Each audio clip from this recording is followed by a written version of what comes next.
Okay, Bava Kamma daf nun amud aleph. Okay, so this week, B'ezrat Hashem, we'll be learning the story of the daughter of Nechunya Chofer Shichin, who falls into a pit and is rescued by a man who is leading some rams. And we're going to, the first half of this year, look at the different steps in the story, and just each part, just kind of look at one or two mefarshim on each part, just to get a better sense of what the story is actually talking about. And then we'll see other versions of the midrash, specifically in the Talmud Yerushalmi, and then look at the commentaries and how they address the difference in the versions, the version in the Bavli and then the Yerushalmi. And we'll also try to touch on the theological underpinnings of the sugya, because there's a lot going on there as well. Okay, so the Gemara starts. Bava Kamma daf nun amud aleph. Tana Rabbanan. Maaseh bebito shel Nechunya chofer shichin shenafla lebor gadol. So the daughter of Nechunya, who was a pit digger, that's what he did for a living. So she fell into a pit. All right. Made that pit. What? Did he make that pit? He didn't dig the pit that she fell into. No, he was a pit digger, and his daughter fell into a pit. She was not pit master. Okay. So they came and told Rabbi Chanina ben Dosa, who just as a general note is known for Nisim throughout Shas. Shal Rishona Amar Lahem Shalom. So in the first hour he said to them, don't worry, she's fine. Shnia Amar Lahem Shalom. Second hour also she's fine. Shlishit Amar Lahem Alta. In the third hour they came and he said, don't worry, she came out of the pit. So Amru La Miha Elach. So they went and they found that she had escaped. So they said, how did you get out? Amar lahem, Zachar shel Rachlim Nizdaman vezaqen echad Mנהיגו. There was a male ram that appeared to me, and there was an old man that was leading him, and he rescued me. So they went back to Rabbi Chanina ben Dosa and said, Naviyata? How'd you know? The first hour she's fine, second hour she's fine, third hour she escaped. How'd you know? So Amar lahem, Lo Navi Anochi velo ben Navi Anochi. We'll touch on what that means, or where that comes from. But he says, I'm not a prophet, my father's not a prophet. He says, there's no way that a tzaddik like Nechunya Chofer Shichin, who digs pits for a living, there's no way his daughter could be endangered by it falling into a pit. Hashem would never allow that to happen. So that's how we know. Digging pits is a righteous... No, this person who happened to be a pit digger was a righteous person. Right, he just happens to be a tzaddik. So Rabbi Chanina ben Dosa says, I know that Hashem would not have anything happen to his offspring in the same act that he does all the time so righteously. Okay, Amar Rabbi Acha, Afal Piken met beno b'tzama, shneimar v'svivav nisar me'od. Rabbi Acha then adds an addendum and says, that's true, but his son ended up dying at some later point from thirst. Okay, and how do we know why? It says, "V'svivav nisara me'od." The surroundings of Hashem are storming like a tempest. Melamed shakadosh baruch hu mitakdek im svivav afil kechut hasera. This is a famous idea that Hashem is strict with His righteous ones, or those that are close to Him, to a hair's breadth. Right? That great tzaddikim, they do even a little thing wrong and they get punished as though they did something that's very, very big deal. Rabbi Nechunya Amar Mehalcha. He has a different source for it. Okay. Amar Rabbi Chanina. Kol ha'omer Kadosh Baruch Hu vatranhu yitru chayav. Anyone who says that HaKadosh Baruch Hu lets things go or overlooks things, his life should be overlooked and should be let go. Shneimar hatzur tamim po'alo ki kol dvarachav mishpat. Right? Because Hashem's ways are tamim. All of His ways are justice. Okay. So Hashem doesn't just doesn't let things go. If someone needs to be punished, He makes sure to punish them. Like it bounces off? What? Like it bounces off Him? Hashem? No, not that it bounces off Him. No, that He makes sure that there's justice in the world. Amar Rabbi Chana v'yitem Rabbi Shmuel bar Nachmani may dichtiv erech hapayim v'lo chtiv erech af erech hapayim l'tzadikim v'rashaim. And this is a bit of a different teaching, almost in the other direction. Why did it say erech hapayim in the Yud Gimel, which is he's slow to angers, so both for tzaddikim and for rashaim. Right. Yeah. Okay. So this is the story. So like I said, let's analyze it piece by piece. Okay. So the first question we want to ask is there significance to Rabbi Chanina ben Dosa saying the first hour she's fine, the second hour she's fine, the third hour she got out, or why does that matter? So Rashi, which I didn't bring here, says it's because a person can generally survive, the first and the second hour without much trouble, but by the third hour you need to start being worried that something happened to them. But does that really pass is that really true? And anyway, the Ben Yehoyada, he sees a more metaphorical significance to this. So he says, Nirali b'seta d'shmaya, tam l'shlosha chalukot elu. So why was he asked 3 times? Ki avi haya chofer borot, right? That this Nechunya was a pit digger. Why did he dig pits? Tzorich oleh regalim, shem shalosh regalim b'shana. He used to dig pits on the paths that people would travel on the way to the Beit HaMikdash during the shalosh regalim. What? The fall on the way. Why do they need pits? Water pipe. Yeah, no, to get for water. Yeah. So they'd have water source. But right. V'yadua ma she'amru rabotenu zal, right? And we know what Chazal said: Nadnu lanu shalosh regalim, k'nei shlosha avod sheichziku shlosha amudim ba'olam.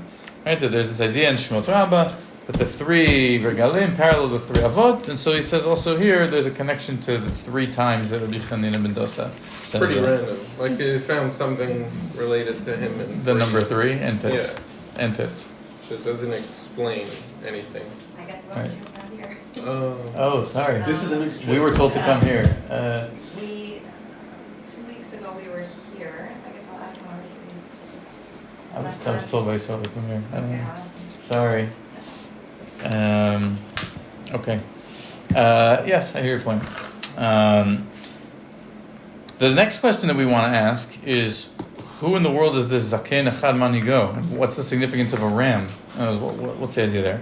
So Maharsha says, Pi Rashi shel Rachlim, Elo shel Yitzchak, v'Zaken Echad Mנהיגו ze Avram ad Kam Lashon. Rashi says this is talking about Akedat Yitzchak, and the Zaken that she saw in a vision perhaps was Avram Avinu coming with the ram, and the schut of the Akedah is what helped save her from the pit. Dehainu sheschut Akedah amad la beit Sarah. Right? Kamo she'amar, it says by the Akedah, Bahar Hashem yira'eh, Akedah zo lisloach l'Yisrael. Because the Akedah is meant to be invoked when Yisrael needs mercy, and she needed mercy in that moment. Okay, Latzilam min ha'poranut, and to save them from danger. Kipi Rashi b'chumash.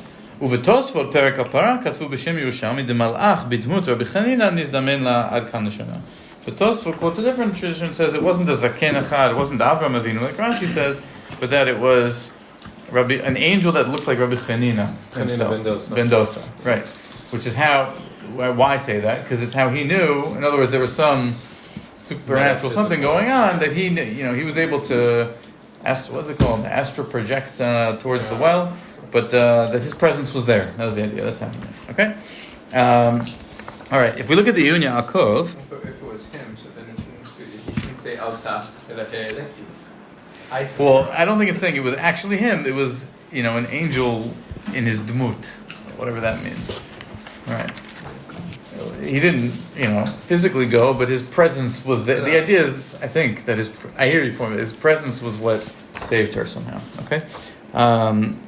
So if we look at the Yunya Yaakov, it says Zachar shel Rachlim on the right side. It's underlined. It's on the third wide line. Okay. Pi Rashi Elo shel Yitzchak v'Zaken Mנהיגו ze Avraham. Okay.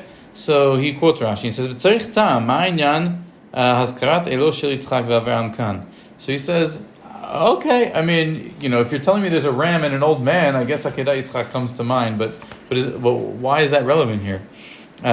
וגם יש לדקדק מה היי דקאמר ייכשל בו זרעו ולא כאמר ייכשל בו ביתו. Right? What does Rabbi Chanina ben Dosa say? He says, is it possible that a pit digger, his offspring will fall into the pit instead of his daughter? So why say offspring in a gender-neutral way instead of his daughter? Okay? So the Yunya Yaakov says, ואפשר משום דמצינו באברהם שניצל שהקדוש ברוך הוא ראה לו העיל מה שאין כן שרה שמתה מחמת חרדה, שסברה שנעקד בנה יצחק, לפי ששרה לא רחמה על בנה של הגר, ואמרה גרש את האמה הזאת ואת בנה.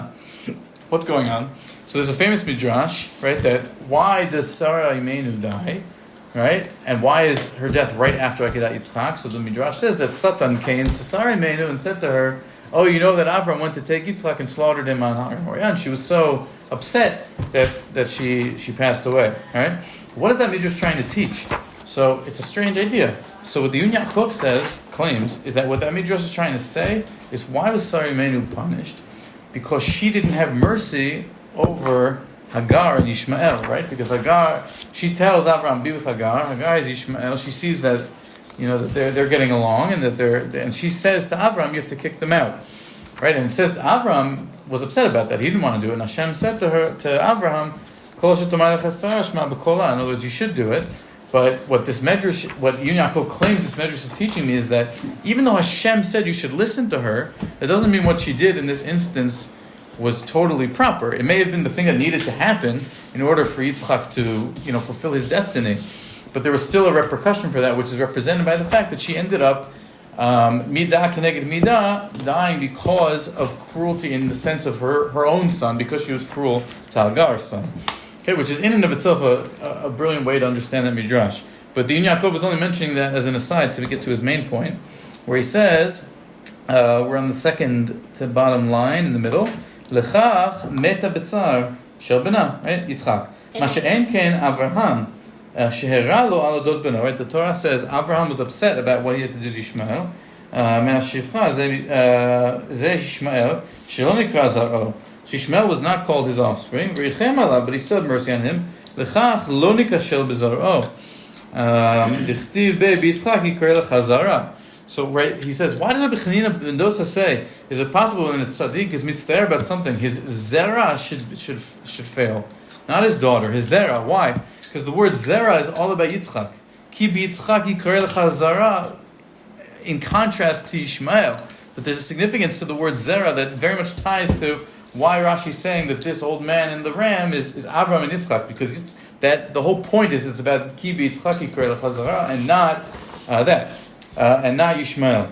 V'nira lo ayil le'ola lechach ze gam ken shenitzal b'shvil davar shenitzter bo ari kasher bo zaro. So since he was, even though Ishmael was not his offspring, he still had tsar over having to get rid of Ishmael. So his schut is the schut to help Nechunya chover shichin, say who's mitzvah about his daughter, and in the context of Yikashel bo zaro. So it makes a much, much deeper connection than just Rashi's statement, it's Avraham and Yitzchak's ram. Yun Yaakov makes a much deeper connection to what's going on.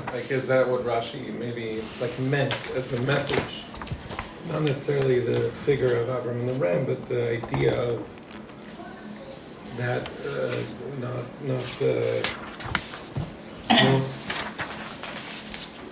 not being nasty to your child. Yeah, so the Yun Yaakov is reading into Rashi's statement that the reason why it's Avraham and Yitzchak is not just it's not just like what Maharsha said, which is the schut of the Akedah helps people in need, right. But that Avraham is the model of somebody who is doeg for the zera even when he doesn't need to be, and so he should be the one who comes to save people whose zera needs to be saved. Well, two things apropos the midrash on that end. You have the ideas with, the Midrash says that the Nar that stayed behind with the mule donkey when Avraham went ahead with Yitzchak to complete the Akedah was Ishmael. Mm-hmm. So that's number one. And beyond that, there's another Midrash that says that even after Ishmael was sent to the desert, or the Be'er L'Chayroi, there's a whole question of where that is. There's a midrash, famous midrash, very old, that says that when Ishmael married someone there, and Avraham Avinu goes to visit him, and then he says to Ishmael, and Ishmael wasn't home, and his wife received Avraham Avinu, and she didn't receive him well. So Avraham says, when he's about to leave, he says, please pass a message on to Ishmael saying that the entrance of your house isn't tidy, isn't fixed. So Ishmael got the message and divorced wife number one, gets someone else instead, And then the second time Avraham Avinu returns for a second time and says, "Oh, this time, the entrance of your house is in line, is in order." Mm-hmm. So the thing is, and this is a very old midrash. It goes back. So to understand that Avraham Avinu, technically speaking, on the one hand, he makes a differentiation from within to decide, okay, who is the preferable child? It's number one, his offspring. And then on the other, he still keeps in touch. He's still there. Speaking of the old man who comes with the ram to pick up the tabs or rescue kids from dire situations. Yeah. I think so. There's always that. He gives gifts also to his other children, Avraham, I think. Right? The Bnei Torah, yes, right. He gave them presents. He gave them presents. yes. He still cared about them. Yeah, 100%. Correct. Yeah. So the next part of the midrash is this phrase "Lo navi anochi v'lo ven navi anochi." I'm not a prophet. I'm the son of a prophet. So we'll just touch on this briefly. This is actually a quote from a story in Amos, which is funny because Amos says it and he was a navi, right? So he's confronted and he says "Lo navi anochi v'lo ven navi anochi." He says "Ki voker anochi uvole shikmim." Right? He makes a prophecy that's not good, and then the king comes and says, stop prophesying. And he says, I'm not a navi. I'm just a guy who has orchards and stuff. But he actually was a navi. But he says then Hashem, because then he continues and says, good question. Then I used to not be a navi, but then Hashem made me a navi and told me you have to come and deliver this message to Bnei Israel. So he's saying I used to not be a navi. Rabbi Chanina ben Dosa is taking that pasuk and interpreting it in a midrashic way to say, right? They say to him, "Are you a navi that you knew that the daughter had been rescued?" And he says, "Lo navi v'lo ben anochi," where he's not actually a navi and he doesn't become a navi. But the point he's making is that he has some insight based on his belief about how Hashem governs the world. But he uses "Lo navi v'lo ben anochi" as a way to kind of play off that. We can skip the dime for a second and go just quickly to what the Maharsha says. That this midrash in Bava Kamma actually appears also in Yevamot, and there's a slight difference between the Gersaot where it says in Yevamot, right when Mechaniah ben Dosa he says, "Davar sheotot tzadik mitzta'er bo yikasher bo zaro." Is it possible that a tzadik would be mitzta'er about something, right? He would be distressed about something. That is the thing that his offspring would fail in. So the version in Yevamot, instead of mitzta'er, says mitasek, right? That he deals with, not that he's distressed. So the Maharsha says, right? As opposed to in Yevamot where it says mitasek. So he notes that, why does it talk about, like the pasuk, when it says Hashem is mitakdekim svivav kechut ha'se'ara, because the pasuk says, v'svivav nis'ara me'od. That the se'ara there is like storm, but the drasha is like se'ar, hair, right? That he's medakdek to a hair's breadth in the fact that he storms mightily with those who are close to him. So perhaps also I would argue maybe that you have mitzta'er, so even though it's a different shorish, but mitzta'er also is kind of similar to se'ar, kind of similar to se'ara, that maybe there's also a play on words there. A little bit of a stretch. And also it says mitasek in Yevamot. Okay. Now I want to get to the Yerushalmi, which has, note the differences in the version in the Yerushalmi compared to the Bavli. Okay, so the Yerushalmi says as follows in Shkalim. Nechunya chofer shichin. So there's a man named Nechunya who was a pit digger. She'eh chofer shichin u'me'orot, and caves. V'hava yada hai din kif mikorer, maya v'hai din kif idbe shrav ruveh. And he knew all that you needed to know about how to dig pits, right? He knew like where the water was the coolest and which rocks were the driest, and details about pit digging. But his son passed away from thirst. So someone who says that Hashem lets things go, may his intestines shrivel up. Right? It's not that he lets things go. It's just that he has a long memory. Right? Hashem. Who? The big one. Yes, a big one. Mm-hmm. That's why his daughter was saved. So Hashem, he has a ma'arich urach. He'll wait and eventually he'll pay it back. Sometimes it might take time, but he has a long, right? What is it? Revenge is a dish best served cold, or justice is a dish best served cold sometimes. Amar bi'ach, aktiv sivan yisar me'od me'ataktiv men chut tzara. Amar bi'yosi, lo mitam zeh, ela min ma dichtiv, v'norahu al kos vivad, moral akrovim yoter min achlokim. Right? That there's more scrutiny on those who are close than those who are far away. Okay?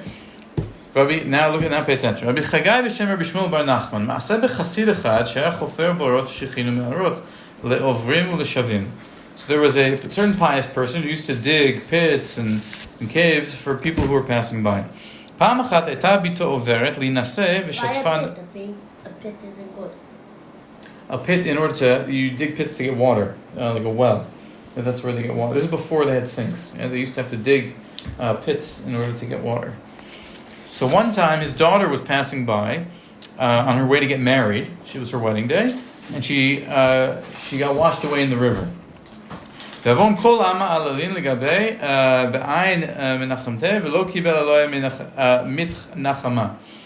everybody went to this chassid's house to do nichum avalim, but he wouldn't receive any comfort.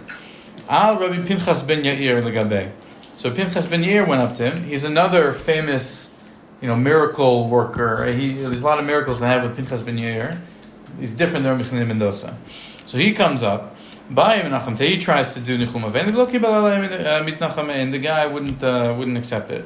So Amar Lon, so he said to the people, Din hainu chasid dechon. This is your chassid that you say is such a big tzaddik. He won't accept my nichum avalim.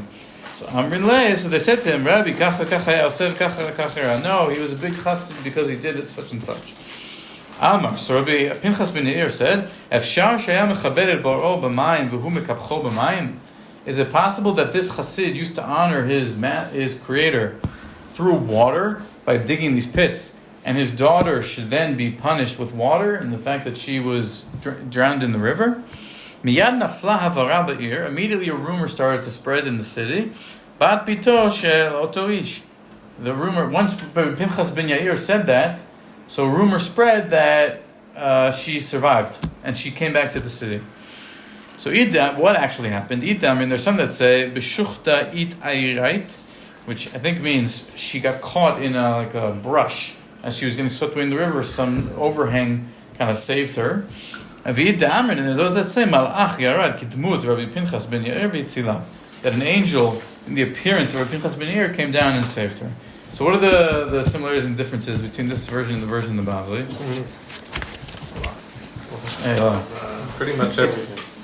But it's the same core story, right? But there's a lot of details that are different. Yeah, so what are some of the differences? First of all, the person that it happened to. Yeah, so in the Yerushalmi, Nechunya is a chofer shichin whose son dies in thirst, and some other random chassid is the one whose daughter saved. Who dies? And in the Bavli, they're both the children of Nechunya, chofer shichin. Also, the person who appears to him, or the story mentions of how is Pinchas ben Yair versus right, Rabbi Mendoza. It's a river, not a pit. Yeah. It's a river, not a pit. She's going to her wedding day instead of just no reason at all, just falling around. Yeah, so there are some interesting differences, right? The version in Zvaim Rabbah is similar but has some details omitted. There was a guy, he's not called a chassid here, who used to dig pits for the public.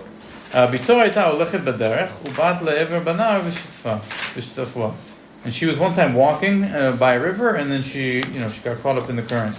It doesn't mention anything about her wedding. So they came to Rabbi Pinchas and this is what happened to that person. He said it can't be. Since he used to do Hashem's will with water, there's no way that Hashem would punish his daughter like that, right? A rumor spreads, right, that she survived. Right, an angel. That because he said it, an angel came. Right.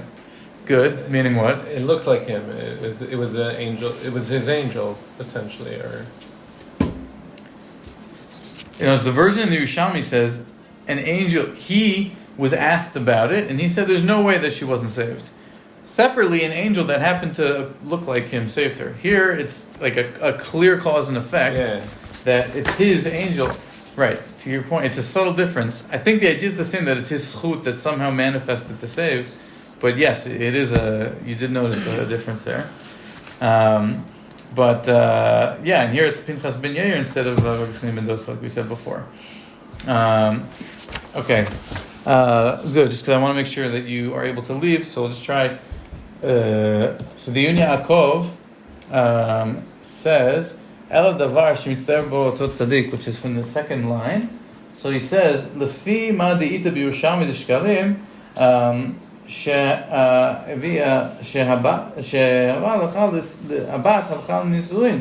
she was going on her way to the wedding, which is the version only in the Yerushalmi, right? It doesn't appear in Dvarim Rabbah, which is similar to the Yerushalmi, but omits that detail, and it certainly isn't in the version in Bava Kamma and in Yevamot, where the daughter is in a pit and not in the river, right?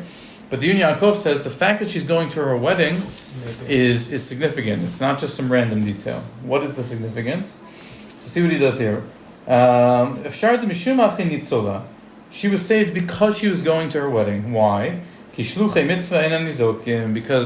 a person who's on their way to do a mitzvah knows, why does it matter if she's going to her wedding, as opposed to in Bava Kamma where she was just walking and fell into a pit. Here she was on her way to go to a wedding. So shluchei mitzvah and nizokin, and that was why she, from her side, there was also schut. It wasn't just Avraham or Chanina ben Dosa or Pinchas ben Yair's schut that came and saved her, but also she had schut from her own action because she was on her way to do a mitzvah.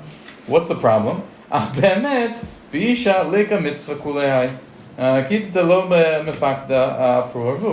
the mitzvah of Purvu is on the man, not on the woman. So really, a woman doesn't have any mitzvah when she's going to the wedding. So what does that mean? So now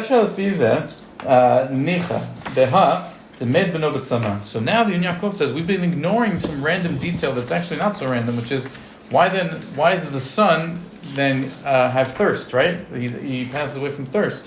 So why is that detail thrown in? After you go on this whole thing about there's no way the daughter could be punished because through water, but then the son, he gets punished through thirst. So what's the significance? His offspring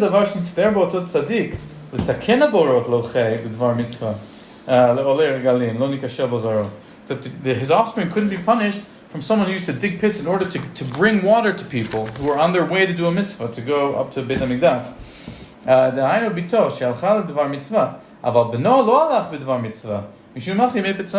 The son, unlike the daughter, we're just told he passed away of thirst, but he wasn't on his way to do a mitzvah.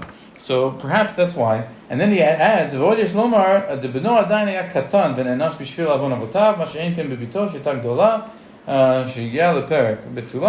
why maybe the fact that she's getting married is significant is that she had her own schut once she was old enough.